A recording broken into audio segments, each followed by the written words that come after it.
नमस्कार मंडळी. आज आपण शेतात आज आहे उन्हाळ्याची कामगिरीसाठी सुरुवात झालेली आहे.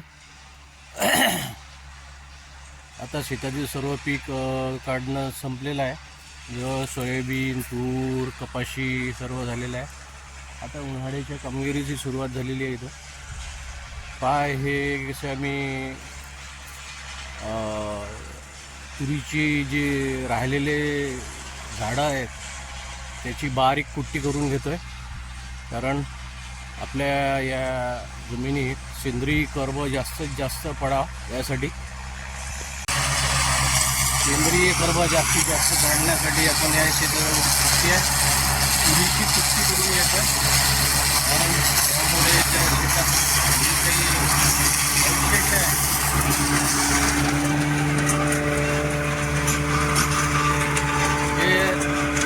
पिकाचे राहिलेले अवशेष आहेत ते जमिनीत पडतात आणि त्यामुळे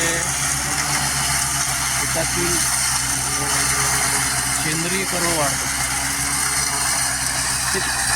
आपल्या ते फुटार राहिला का थोडंसं?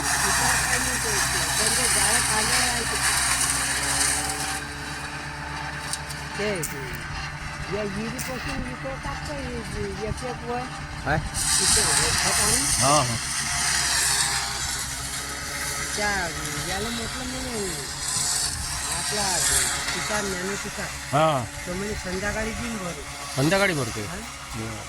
नाही तर मग हा तो शेडकी हा कोणी बी मग दोघांच्या मशीन आपलं कोणता आहे.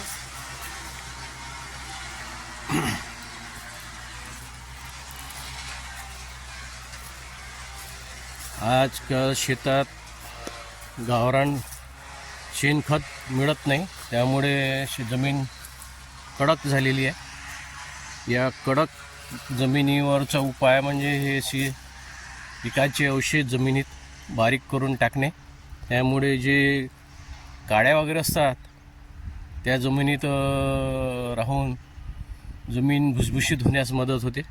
सेंद्रिय कर्ब जर शेतीत वाढला तरच पिकाचं उत्पन्न तुमचं वाढू शकतं, नाही तर वाढत नाही. रासायनिक खतामुळे जे जमिनी कडक होण्याचं जे प्रमाण वाढलं आहे ते खूपच आहे. आता आम्ही सर्व कुट्टी शेतात या तुरीची कुट्टी करून घेतलेली आहे. श्रेडर मशीन आहे, हे ट्रॅक्टरवर चालत आहे. तुम्हाला जर लागत असेल तर श्री निलेश कोलकार पडसखेड यांच्याशी संपर्क साधा. ते चांगल्या प्रकारे करून देतात. कशी बारीक कुट्टी झालेली आहे आणि जमिनीत मिसळून देणार आहे. आता याच्यावर आपण काय करणार आहे की ही जी बारीक कुट्टी आहे ही बारीक कुट्टी यावर काही रोटावेटर मारलं तरी चालेल किंवा मग पंजी मारायची आणि ते जमिनीत गाळून टाकायचं. जिथं कपाशीची आम्ही कुट्टी केलेली आहे, कपाशीच्या शेतात आम्ही दरवर्षी पलटीफार नांगरटीला नांगरून टाकतो आणि ती जमिनीत मुरून गाडल्या जाते. त्यामुळे जमीन भुसभुशीत राहण्यास मदत होते. कशी करतोय ट्रॅक्टर आहे, समोरून कट होतं आणि आतमध्ये गेल्यानंतर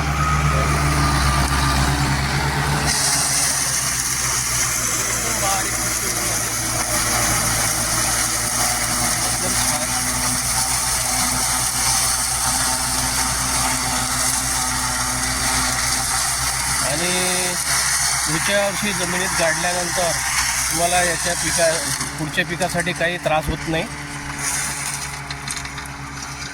आणि मी पिकाचे फेरपालट करत असतो, त्यामुळे मला काही त्रास होत नाही या पुढच्या शेतीच्या कामगिरीसाठी. यावर्षी तर या शेतात सोयाबीन आणि तूर टाकलेली आहे. पुढच्या वर्षी याच्यात कपाशी येणार आहे आणि पिकाचा जर फेरपालट असला म्हणजे मग उत्पन्न पण चांगलं येतं. अशी ही उन्हाळी कामगिरीची सुरुवात झालेली आहे आमची. बघा उन्हाळ्यात हिवाळ्याच्या सुरू बघा कसे किडे खाण्यासाठी बगडे येत आहेत. थंडीच्या दिवसात थंड हवेच्या प्रदेशातले बगडे कमी थंडीच्या प्रदेशात येतात. किडे खातात, अळ्यांची कोश खातात. त्यामुळे शेतकऱ्यांसाठी हे चांगलीच आहेत.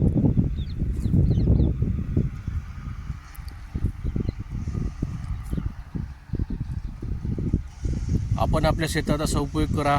छान पिकाची अवशेष काढून टाका आणि जमिनीतील सेंद्रिय कर्ब वाढवा. ऑर्गॅनिक कार्बन इंग्रजी नाव आहे, मराठी नाव सेंद्रिय कर्ब.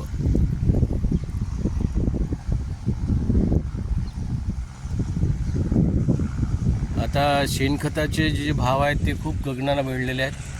खूप महाग आहे आणि त्याची आपण सेंद्रिय म्हणजे शेणखत मिळत नाही आणि मिळालं तर ते कमी प्रमाणात मिळतं.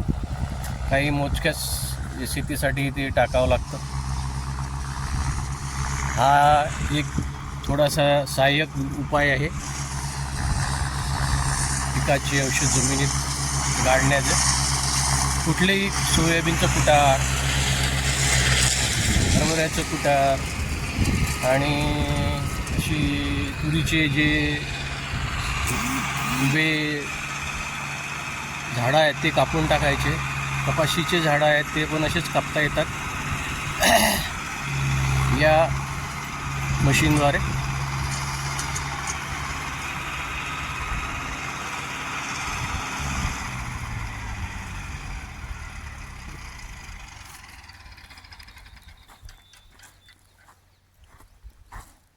हे आमच्या शेतातील नागपुरी बोरीचे झाड. काय आलं हा? शॉपचा नट तुटला? तरी हा कडक असतात.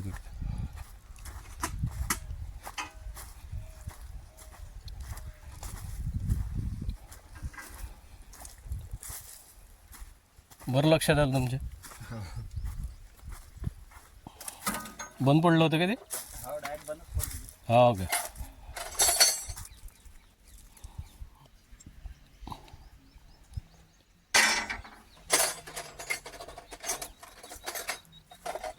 हे आवाज खटखट केलं दुरुस्त? आवाज खटखटचं दुरुस्त केलं की नाही? काय घासे ते? काय नाही ते त्याच्यामध्ये नाही आपलं हे जायला होतं तार.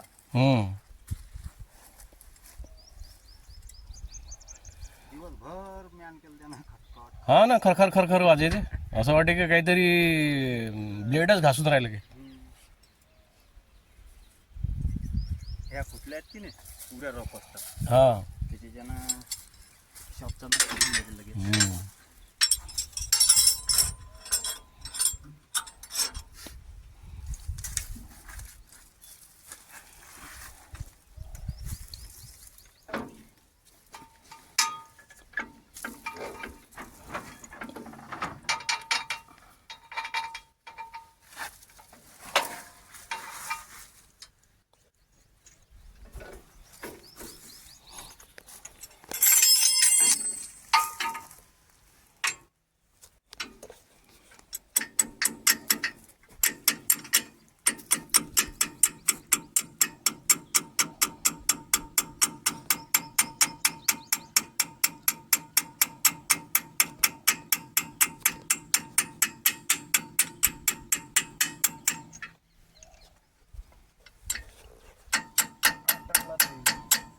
हा हे नाही की पोकर शिंदत आहे त्यानं टाका ना.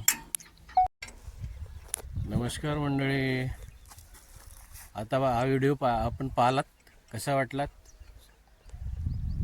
चॅनलवर नवीन असाल तर सबस्क्राईब करा, लाईक करा, कमेंट करा, शेअर करा जास्तीत जास्त.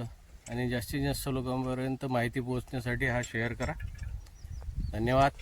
भेटूया अशाच पुढच्या व्हिडिओमध्ये. जय महाराष्ट्र.